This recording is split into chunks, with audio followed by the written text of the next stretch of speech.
Hi guys! Magluto tayo ngayon ng biryani kasi Father's Day at itong menu na ito is para kay Daddy. So, first of all, napakasimple lang gawin itong guys. Gumawa ka lang ng puree. Yung puree na yan is onions, tomatoes, basils, chili, and you can put some curry powder and turmeric mixed together.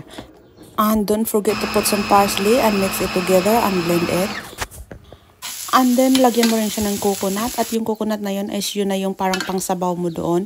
And then, after nun, mas masarap talaga pag may, pag may fresh coconut. Pero kaso walang fresh coconut, so na lang yung nasa kana lang yung ginamit ko guys. And then, after, isote mo lang yung onion and tomatoes. And then, sote na rin yung chicken breast. It's up to you kung anong klaseng chicken gagamitin mo. Dahil si Daddy ang kakain, kaya chicken breast ang ginawa ko guys.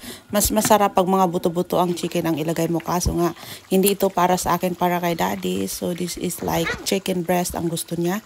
And then, after nun, luto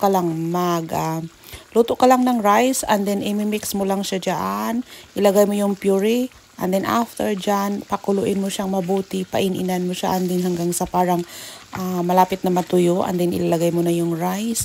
And i-mix-mix mo lang siya. And then, flat-in mo lang siyang mabuti. And then, ilagay mo na siya sa slow cook.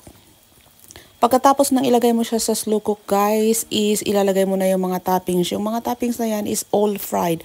Fried potatoes, fried onions, fried raisins, and then you can put in the top. And then maglaga ka ng egg. You can boil the egg and then you need to fry the egg as well. And then you put in the top.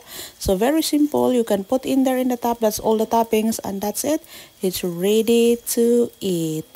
And then, Daddy, kailangan na rin ni Daddy i-taste ito kung ano ang panglasa niya. We'll see anong sasabihin ni Daddy. Happy Father's Day pala sa lahat ng mga Daddy. Happy Father's Day all you guys. Bye! Thank you for watching.